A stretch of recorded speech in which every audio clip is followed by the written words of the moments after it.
Halo, Assalamualaikum warahmatullahi wabarakatuh. Selamat datang kembali di channel SPIF SPMI DKI Jakarta. Teman-teman jangan lupa subscribe channel ini dan bagikan. Mudah-mudahan ada manfaat yang dapat kita ambil dari video ini. Teman-teman, seperti kebiasaan kita, sebelum kita mulai, mari kita ngopi dulu.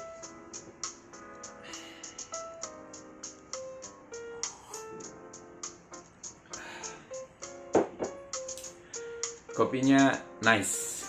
Kawan-kawan, pertemuan sebelumnya, 1 minggu yang lalu, kita bicara tentang apa hak-hak pekerja kontrak. Nah, hari ini yang akan kita diskusikan adalah tentang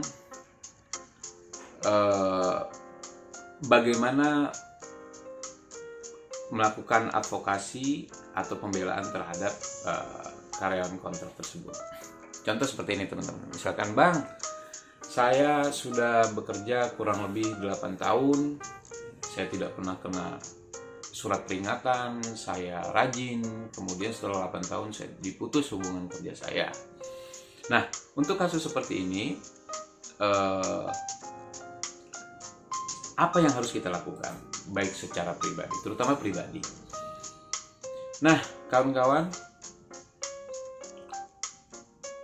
sebelum sampai ke sana, saya mau informasikan bahwa minimal ada 3 undang-undang yang kita sebagai pekerja minimal banget sudah pernah membaca tentang 3 undang-undang. Apa saja itu? Pertama, Undang-Undang Nomor 21 Tahun 2000 berkenaan dengan kebebasan berserikat atau serikat pekerja.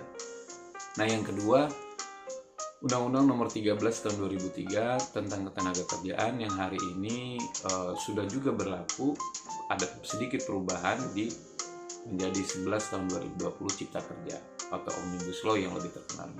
Nah, yang ketiga, Undang-Undang Nomor 2 Tahun 2004 ini tentang PPHI, penyelesaian perselisihan hubungan industrial. Nah, Undang-Undang 13 Tahun 2003 atau hari ini sudah berubah menjadi 11 Tahun 2020 Cipta Kerja, ini adalah undang-undang materinya. Apa yang diatur berkenaan misalkan hubungan kerjanya, cuti, hak PHK-nya seperti apa, bla bla bla.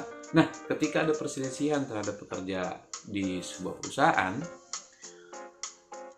bagaimana beracaranya itu diatur di Undang-Undang Nomor 2 Tahun 2004. Bagaimana cara menyelesaikannya? Nah, berkenaan dengan balik kembali di kasus tadi, apa langkah-langkah yang mestinya kita jalankan. Nah, saya mau bercerita, kawan-kawan, tentang seorang kawan yang bekerja di Jakarta Selatan di sebuah perusahaan. Dia sudah bekerja 6 tahun sebagai karyawan PKWT atau kontrak. Tiba-tiba menjelang Lebaran tahun ini, kemarin Lebaran, dia diputus hubungan kerjanya. Nah, karena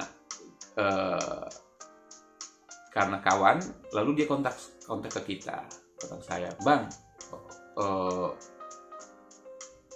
saya diputus kontraknya. Udah berapa lama kerjanya? Saya tanya. Sudah 6 tahun, Bang, katanya. Oh, gimana, Bang, bisa bantu nggak? Udah, ayo kita ajarkan, kita kasih tahu cara supaya dia bisa mengadvokasi dirinya. Nah, yang kita lakukan adalah dalam Undang-Undang Nomor 2 Tahun 2004, ketika ada perselisihan ini, status hubungan kerja, si pekerja harus membuat namanya bipartit, permohonan perundingan bipartit. Kenapa ini perlu? Ini menjadi bukti bahwa terhadap pemutusan hubungan kerjanya terjadi perselisihan. Artinya si pekerja menolak untuk diputus karena dia menganggap bahwa keputusan yang diambil manajemen dengan mem-PHK dia itu bertentangan dengan pasal 59 sebagaimana yang sudah kita bahas di pertemuan sebelumnya. Nah, saya sarankan kepada kawan ini untuk buat perundingan bipartit. Nggak bisa, Bang, ya udah kita bantuin.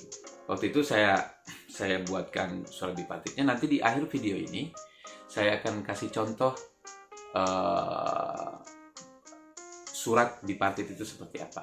Nah, banyak nggak yang terjadi atau kejadian ini banyak kak tidak yang menimpa pekerja? Banyak sekali teman-teman.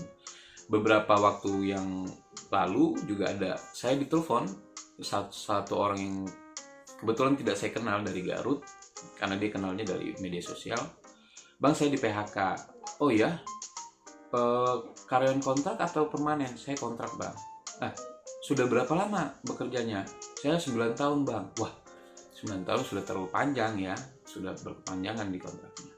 Lalu saya arahkan ke dia, juga suruh membuat perundingan bipartit. Dan kawan-kawan, menakjubkannya, ini sebagai penyemangat juga untuk teman-teman yang hari ini status hubungan kerjanya kontrak. Menakjubkannya, ketika kawan-kawan mengirim surat bipartit itu, manajemen yang biasanya mengabaikan, kalau putus ya putus begitu aja, ketika kawan-kawan kirim surat bipartit, itu langsung ada respon, karena dia akan menganggap bahwa pekerja ini atau buruh ini paham dan mengerti aturan ketenagakerjaan. Nah, cerita tadi kawan yang di Jakarta Selatan yang sudah 6 tahun bekerja itu, setelah dikirimkan surat bipartit pertama, alhamdulillah perusahaan langsung merespon. Ada pertemuan, kemudian yang tadinya hanya diputus hubungan kerja sepihak aja, nggak mendapatkan hak apa-apa, terjadi negosiasi. Alhamdulillah dia mendapatkan haknya, walaupun memang tidak benar-benar sebesar apa yang ditentukan undang-undang, tapi maksimal saya pikir. Nah, apa yang harus kawan-kawan lakukan? Pertama, kalau kawan-kawan merasa hak kawan-kawan pekerja sudah terlanggar, acuannya pasal 59, kemudian kawan-kawan diputus sepihak, biasanya perusahaan akan menyodorkan surat pemutusan hubungan kerja.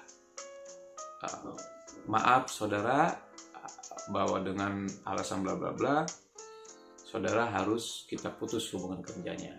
Nah, saudara, terima kasih sudah ngabdi. Ini ada sedikit uang 1 bulan upah atau 2 bulan upah untuk saudara, dan kami perusahaan berterima kasih atas kontribusi saudara. Nah, kalau itu terjadi, kawan-kawan jangan pernah menandatangani surat pemutusan hubungan kerja tersebut. Kawan-kawan keberatan dengan surat pemutusan itu, kalau bisa dapatkan dokumen foto atau segala macam silakan. Tapi yang jelas, pasca pemutusan itu kan teman-teman pasti udah nggak boleh masuk area perusahaan. Nah, dasar itu kawan-kawan bikin surat bipartit atau permohonan bipartit tentang perselisihan ini. Sederhana suratnya, perihal kemudian kepada tentunya pimpinan perusahaan, perihalnya pemutusan hubungan kerja sepihak boleh, atau perselisihan berkenaan status hubungan kerja silakan. Kepadanya pimpinan perusahaan di tempat, biasa salam. Nah, mintakan kirim kepada manajemen. Biasanya yang terjadi,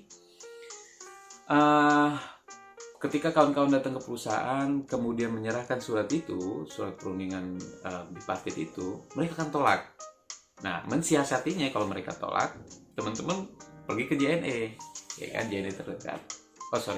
Pergi ke jasa pengiriman terdekat, kirim surat tadi, kita sudah fotokopi sebagai bentuk tanda terimanya, yang aslinya kita kirim ke manajemen, yang kopinya nanti akan kita tempelkan resi terima dari jasa pengiriman tadi. Sudah kirim bipartit pertama, mudah-mudahan direspon sama perusahaan. Kalau misalkan tidak direspon, teman-teman tinggal buat surat yang sama, hanya diganti menjadi bipartit kedua. Nah, dengan bipartit ini masuk, biasanya perusahaan akan panggil saudara. Kemudian akan terjadi tentunya perundingan. Nah, apa yang harus disiapkan di perundingan itu? Tentu daftar hadir. Nah, di akhir video ini kita akan contohkan tadi surat perundingan bipartit, kemudian daftar hadirnya seperti apa, kemudian risalahnya seperti apa. Nah, itu kawan-kawan, tapi memang statement akhir di video ini saya sampaikan pada kawan-kawan pekerja kontrak, tidak banyak yang mempunyai keberanian mengadvokasi dirinya secara mandiri, berhadap-hadapan langsung dengan manajemen head to head, karena kita biasanya menganggap diri kita sebagai pekerja ini, waduh, kalau lawan perusahaan kita pasti kalah. Nah, saya pernah menemukan ketika beracara di Pengadilan Hubungan Industrial di Jakarta Pusat, ada seorang ibu yang sekitar umur 30-an, bawa anak, dan dia beracara sendiri. Dia menggugat perusahaannya sendiri. Artinya dia sudah menjalankan proses bipartit, 1-2 mungkin ditolak, kemudian dia akan catatkan ke sudut, kemudian ke pengadilan. Nah, yang kita ingin sampaikan pada kawan-kawan mulai hari ini, munculkan keberanian untuk mengadvokasi. Bukan artinya kita melawan perusahaan, kita hanya meminta hak kita sebagai pekerja yang memang sudah diatur oleh undang-undang. Itu pertama, munculkan keberanian. Yang kedua, langkah yang tidak kalah penting, kalau sendiri-sendiri takut, kami menyarankan dari pimpinan cabang SPF SPMI, bergabunglah di serikat pekerja. Karena apa? Dengan berserikat, lebih banyak kemudahan yang kita dapatkan sebagai anggota dalam proses advokasi. Biasanya kita akan diadvokasi oleh pimpinan unit kerja kita, atau kalau kasusnya agak berat akan diadvokasi oleh pimpinan cabangnya atau seterusnya. Nah, teman-teman, sementara kita baru batasi proses penyelesaian perselisihannya sampai batasan bipartit. Nah, sampai bipartit ini mudah-mudahan kawan-kawan paham. Kalau ada pertanyaan silakan taruh di komentar. Apa yang bisa kami jawab nanti kami akan jawab. Setelah bipartit nanti ada proses yang tripartit, kemudian puncaknya adalah di Pengadilan Hubungan Industrial, dan yang paling tingginya nanti kasasi di Mahkamah Agung. Nah, di proses bipartit ini adalah proses awal terjadinya perselisihan, karena nah ini harus benar-benar detail teman-teman pahami. Dan ya, itu kurang lebih kawan-kawan, mudah-mudahan apa yang kita sampaikan bisa menyemangati kawan-kawan dan menjadi sebuah informasi yang mudah-mudahan bermanfaat. Terima kasih. Salam pekerja. Assalamualaikum warahmatullahi wabarakatuh.